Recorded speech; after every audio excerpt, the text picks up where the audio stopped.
Pioc da Dukoor yen nyali yenga nyali je jong nit anong rier ban ku chinga ter ku lejik ngae chaki nyali ge chaka Quran ban yong yen nyali loyi nyali je yinawi ku piala guop ku miet ku kangadia katogana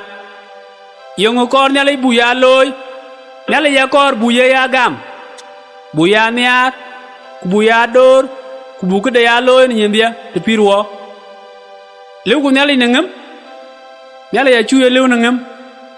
e wangam ku kanyi kangadia kayuga loy yugo nyali nyi pyo wude nyali ya yugo nyi pyo na biokero inja pyo kwa ku jolya bible yin nyinja pyo de nyinja pyo e ya rur no pyo rur nyali walek tang da piat kurej ye bible yongo bible le wede nyale chigo no ko ji ka Pioc ne jong di lejik bu bible ya loy wude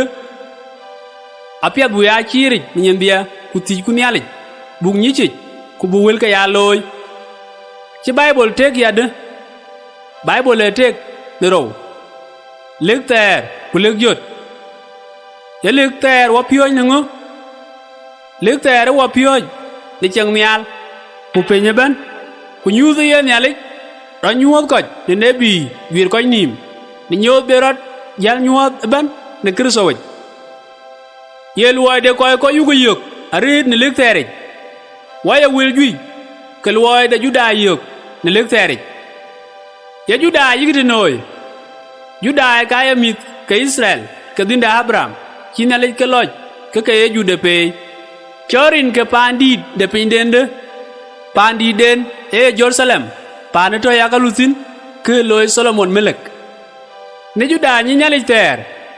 juda ya ke nyali tugdor nyali Jacoba ne juda ya nyali dor ngo juda ake nyali dor ne koy derut kumyoy ci Pioc nyali Mose agud bende dulwek on bi ye ci Kristo ko juda nguloy juda ya ke je dulwek ku pier kena tiama ger kau nong juda diaj ni yemen juda ya diaj ku ka china le ke tiai we pinden tie ke ne pinom ban be ya we den yet noy china le ke jaloj ni yemen ko ke dia ko ye chu Kristo gam ku yike ka chike le ke loy ke ka ye ko china le ke loj yong yugo yong ne lek jotich aya wil pier ke ye chu Kristo bandida dole luak ke ka yu ko yong ne lek jotich ku tewen kanisa de ne pinom ne duger ku parisai ne ke yet noy duger ku parisai ake du Pioc ke ka nyali ke judai ake jiter ken ye ju Kristo ku yi ko Pioc ne wil ter ke kwer ko ka che long ke nyali ye ju Kristo we nga ye ju Kristo we wa ter wonde nyali ku ke cheben be cheng ne tiom nom ke ye wonde ran ne Yesu Kristo di no Yesu Kristo we di ne Bethlehem pane judai yengo nyang Yesu pane nali we ku bi be chang ne pinom Yesu e bon pinom be koy be nyuom nyalik ne pide ku ne pide ku bo luong ne reida yengo Yesu loy on to e ne pinom Yesu e chat ne loy piet cho koy be dem ku Pioc koj de chang le nyalik yengo chi ye ju yok ye chu ye ne judai ku chok to ne ban ke ka nyalik nong re chi ye chu loy ne chok ye to a chi re chi ye chu kan loy e gum ne re da ni ye chu chira lew ne lwak ne tiama ger che ne ye piar ko ye chu nong ri ye lwak rat ku ke gem wike bo luong ne re to ye chu eno ni yemen ye chota panial chenan ko la juir bi ye chu berduk ni yepenynom ye chu berduk nrier ken malaika be koy ke pinom ke dia luok ni ku kul bi ye chu berduk achira ni kul bi ye chu berduk ye wa berir ka wa chiro juir ku tit ku yugo lunga na le ke dia lew no loya piat achiran ye lunga na le ke dia lew no loya piat wa ye rej loy wa bia ku de ku nom na nyalik ye rej yengo rej e duoñ de lung te de nyalik la jik ku loy chen lung ye nyej loy yengo chi wa lung ka nyalik bia lu no loy apiet wa che lung ka nyalik bia lu no loy apiet ne rej de piot ko ku thum ye cha dan wa tem bu rej loy ne wa yu pio raj ti no wa ye di wa ne pio raj ni wi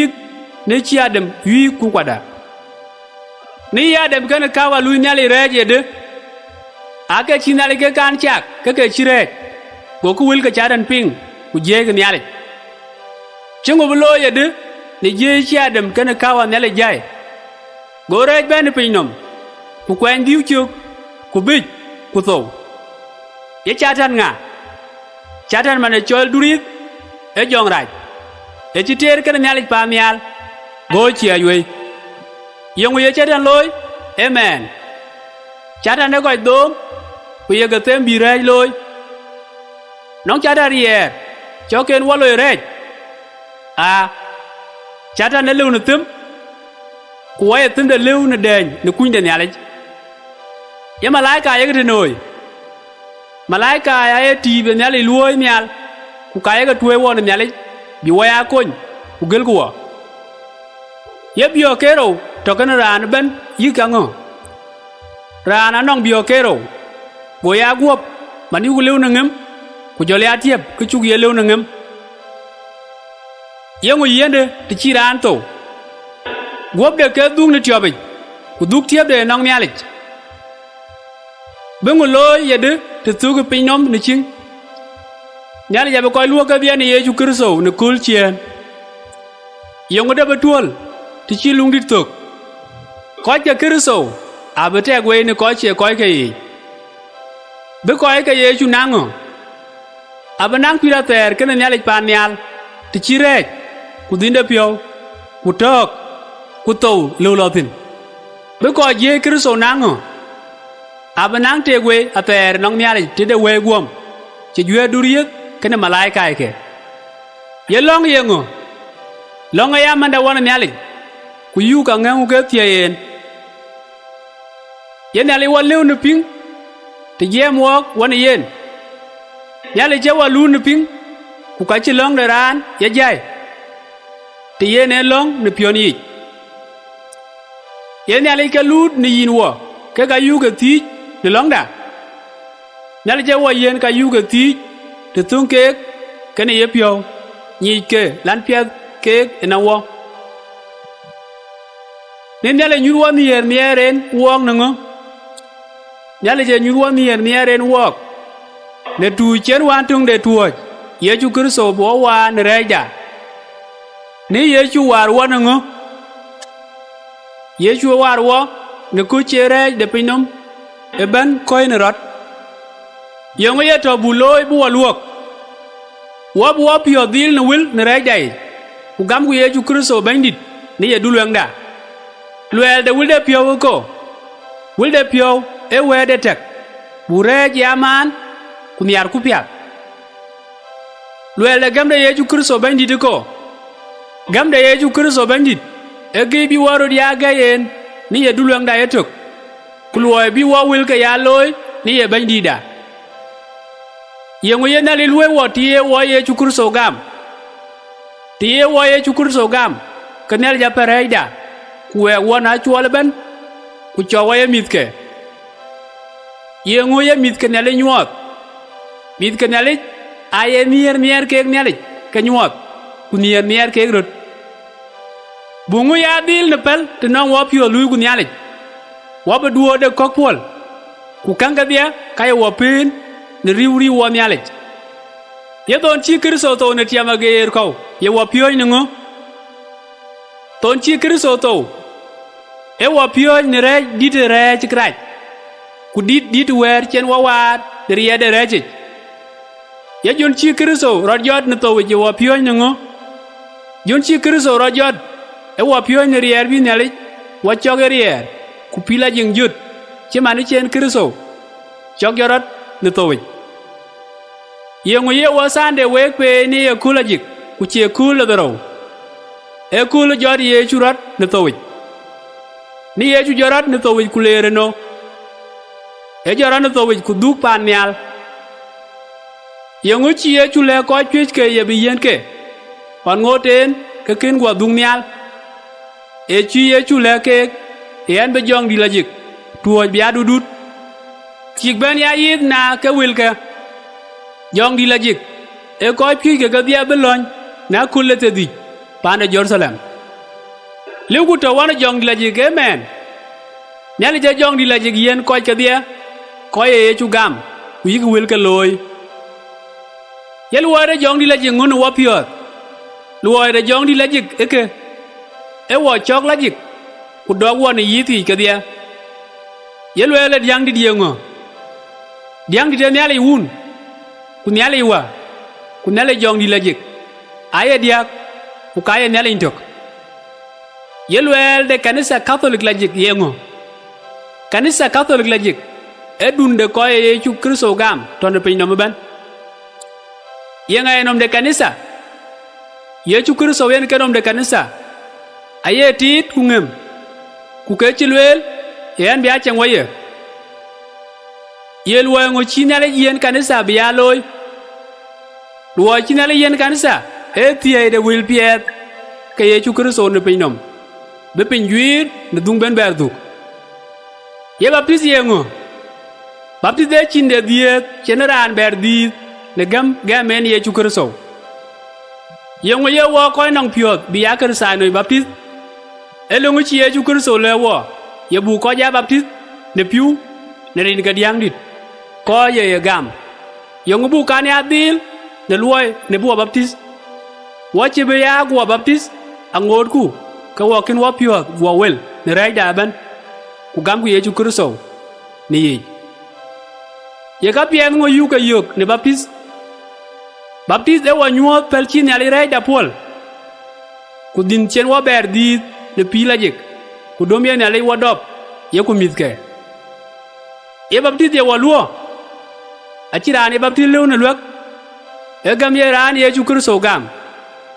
luoi de kristano go luoi de kristano ke abi Yesu Kristo ya kar ku yeron nyong ku ye tie de wil pian ne pinom kon Bug Yesu ya lew ne ke ngo abu ya ka ne char bi wo wil ka ya cha ne bible yen ka yen piat bug ya pio ni chier de wil ne to ko yel wel de nyang de rod yengo nyang de rod ete bi wo nyale ya ta twen ku lo la jing de pionde ku chi ye ke de piot ko ke kor ku bug tie de wil piat ya lew ne kun ngo wa be tie de wil piat ya lew ne kun de long ye wo nyali long ne loy de kuna myo ye wo ye yen wew ku Pioc ye wo koy kok Pioc ye long dit kero ye ga ngo long dit kero e bu nyali ya mya ne pionda ban ku nyar ku koy kok chin yer warut yong ye wo loy de kristano ni ye loy tungi de nyalech e weri chi Yesu Kristo le wo ye ne dul ku ye yi ku ye pir achira lo lo na wa ke ken kan ting na nom ye chit ka ngo ton luoi pie de nyali lo ran ne kun e du luet mana nyali nyei long no wok kurier ben wo chok ye pi rejik ku ke tam de wil ke nyali chi yen wo